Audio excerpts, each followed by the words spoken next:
Drag makeup tutorial, baby. Let's go. Popping off the shirt and popping on the wig cap, cleaning the sides of my face with a tissue and rubbing alcohol, cleaning off my lips as well because they were extra crunchy, and applying Pros-Aid with a Q-tip to the areas that I plan on applying face tapes to, as you can see. Face tapes, I like to use them because I have lots of excess face skin, and this saves me a lot of hassle with smile lines and worms on my forehead, etc. Gluing down the eyebrows with a Purple Elmer's glue stick, the classic. And cleaning off my upper lip with rubbing alcohol again, applying Pros-Aid, and pushing my lip up. I did this because I have a very prominent Cupid's bow, and I did not want to have a Cupid's bow for this look, and it's hard to hide with makeup alone. So I glued my lip. I had a little trouble with the face tapes. They fell off. I was furious at the time, but I fixed it. And I'm applying some liquid latex on top of the Pros-Aid lip to just sort of seal the deal. And applying some primer, a putty primer, to my face.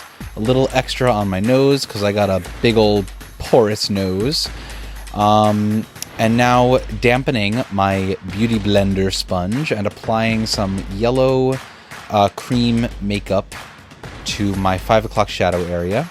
And powdering that. I use the Beauty Blender both to apply the orange and the powder. That's a new thing I'm trying. And powdering the eyebrows as well to get rid of any excess moisture that may have been hiding there. And applying the eyeshadow primer, a nice white, thick primer from P. Louise Morphe.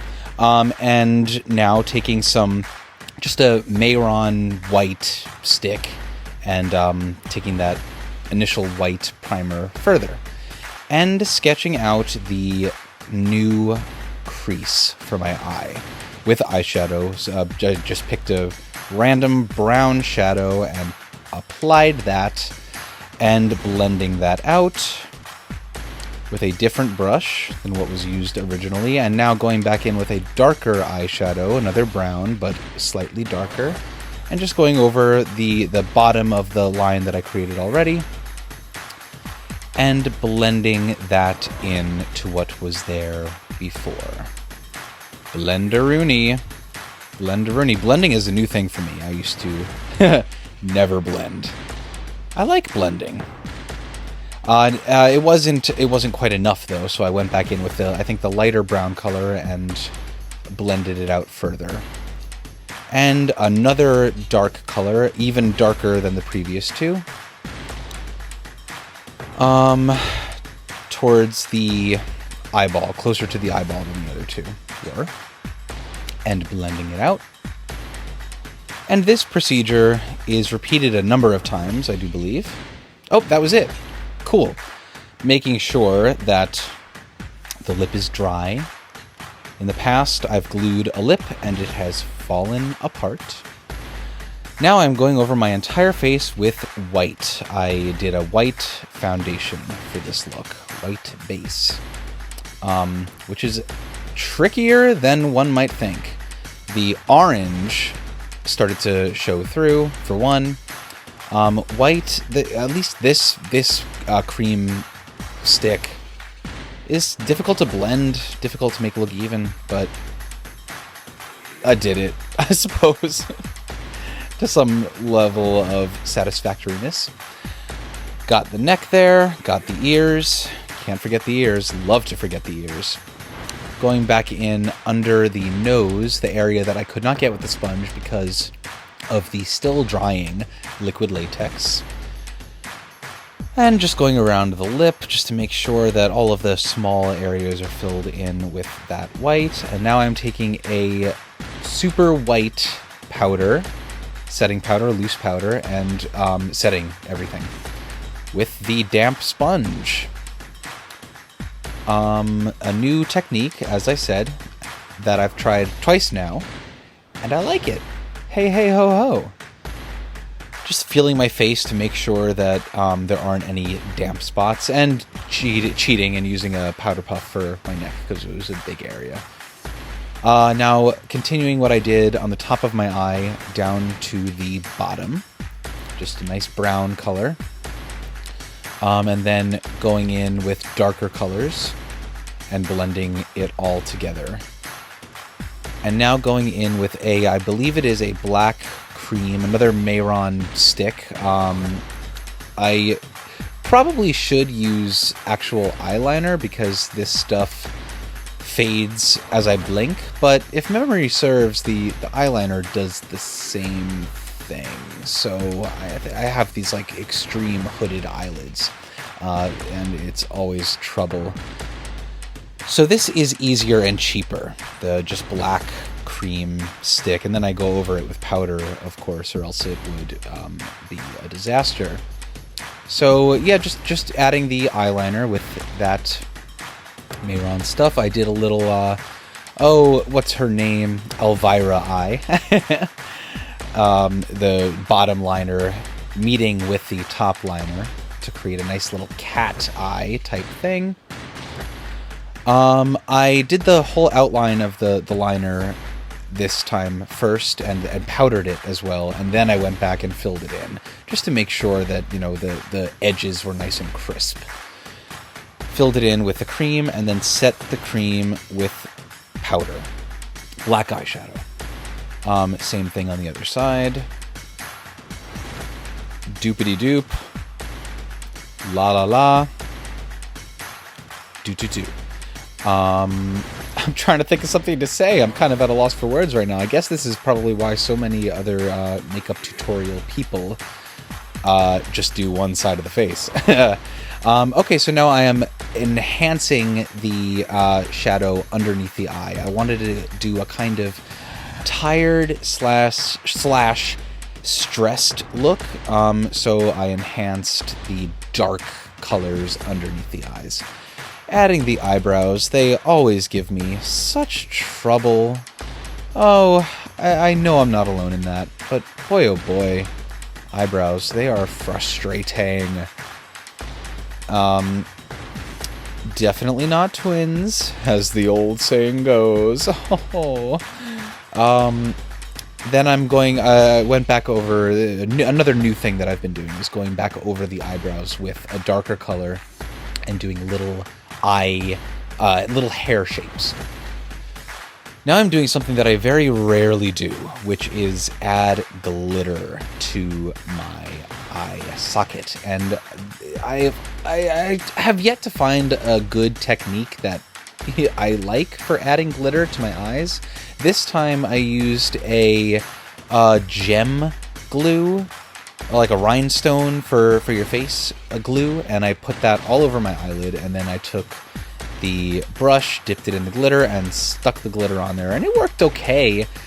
Didn't really show up in any video or photos, so I'm not really sure what happened there.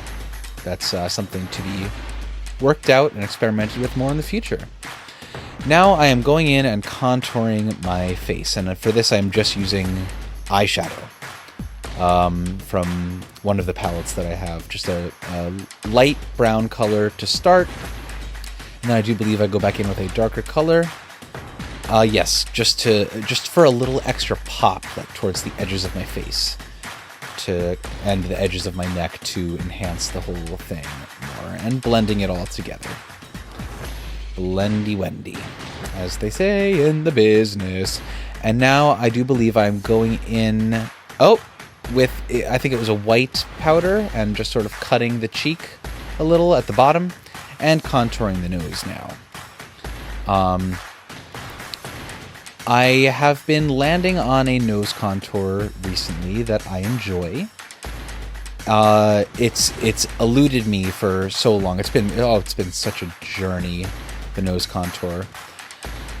Anyway, this footage shows the start of my new nose. The first time that I did this kind of thing. and decided that I enjoy it and would like to expand on it in the future. Oh, now I'm going in with the white powder and just kind of highlighting everything. It wasn't really necessary. My face was white already. And now I'm introducing some color. It was in bad need of color. So I went in with, it looks like a red or a purple, or like a reddish purple kind of thing. I started with that, and then I just kind of went in. I think I went darker and darker. So I started with a nice little plum, like a light, I don't know, I'm not very good with color names, a light reddish purple thing. And then I went in with purple, dark purple, and then I went in with blue, and did a sort of subtle bruise-ish type thing, I guess one could call it. Applied it under my eyes, and to every spot that I contoured. My cheeks, my forehead, my neck, and my lips, of course. Let's not forget the lips. All of these different color... also eyeshadow. All eyeshadow. Yes, you could see it on the lips especially. I am progressively getting darker and darker with the eyeshadows that I use as I work towards the center of a given area. And now I do believe I'm going in with a black cream, the same one that I used on my eyes, to give me a nice black lip, leaving space, of course, for all of that beautiful eyeshadow that I put there to shine through. And just fine-tuning the lip. I think I'm powdering it now. If you use a cream foundation thing, you gotta powder it. And now I'm going back over the eye crease, and shortly thereafter I go back over the nose contour. Yes, there we go. With some color, because it started to look a little dull once I added all the color everywhere else. So I went back over those areas, just to add a little pop, just to bring some life to the face. The absence of color just kind of makes you look dead, and sometimes that's what I want. But more often, it's not what I want. Even if I am doing a corpse look, I still kind of want to look alive, if that makes any sense whatsoever. Just fiddling right now, trying to figure out what to do about the liquid latex that was giving me trouble with this particular look. It was giving me a lot of trouble. It was not covering well with the makeup. I sprayed my face down, by the way, in case you missed that, and now I'm going in and adding shimmer, a nice shimmer highlight to my cheekbones, the center of my nose, under the eyebrows, forehead, and chin.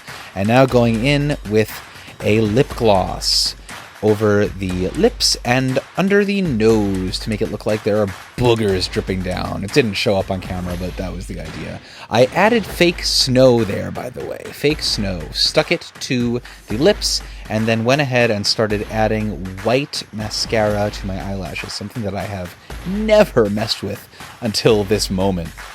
Bottom lashes as well. White mascara. I was very pleased with it.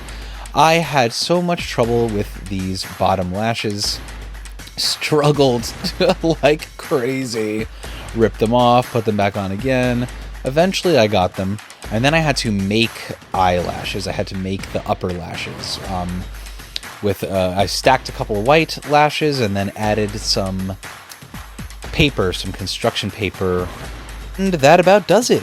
Thank you guys very much for watching, and here is the final transformation.